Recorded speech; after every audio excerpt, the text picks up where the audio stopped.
Thank you for your love.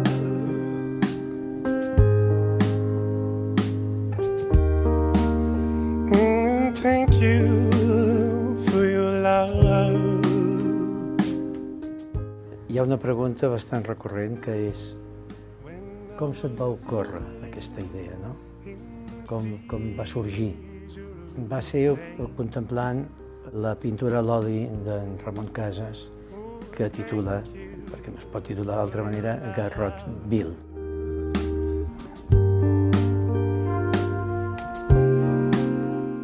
L'any 1974, al mes de març, els diaris anaven plens, a pesar de la censura del moment, anaven plens de l'execució a Garrot Vil d'en Salvador Puig Antich. Entre aquells dos matins de Barcelona, dos matins molt grisos, havien passat 81 anys plens de matins grisos. I així, a poc em va anar fent rau la necessitat d'explicar-ho, això.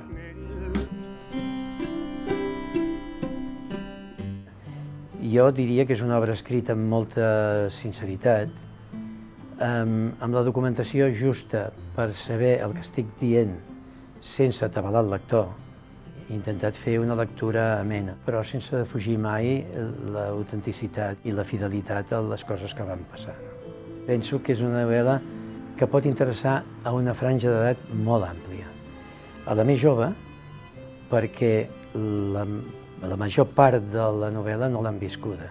Els una mica més grans, perquè han viscut, des del seu punt de vista d'adolescents en aquell moment, l'última etapa de la meva novel·la, que són els últims anys del franquisme. Per als més grans, perquè realment, qui més qui menys, té testimonis a través dels seus avis, de coses que passaven, que van passar i que ells tampoc han tingut l'ocasió, moltes vegades per sort, de viure.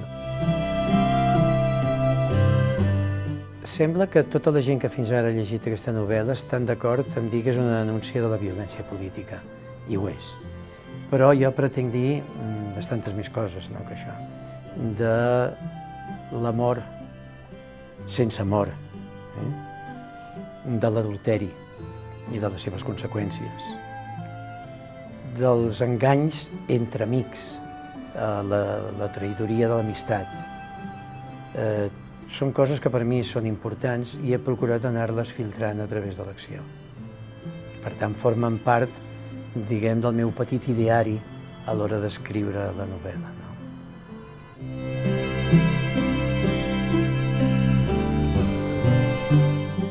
Quan em pregunten com és que vaig posar-me a escriure tan tard, de fet, no vaig començar a escriure molt tard. Vaig començar a escriure quan era adolescent.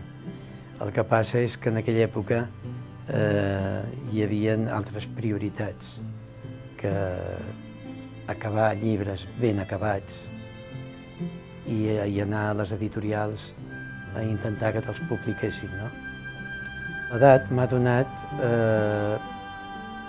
a part d'una perspectiva del passat i de la vida molt rica, que no la tenia quan era adolescent, també m'ha donat una tranquil·litat de consciència en el sentit de poder dir tot el que penso sense pèls a la llengua.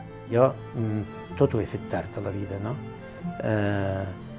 Em vaig casar tard, vaig començar a tenir filles tard, vaig començar a escriure, entre cometes, tard, he començat a publicar tard, que si digués que triar un adjectiu per qualificar la meva trajectòria, aquest qualificatiu seria, sens dubte, tardà.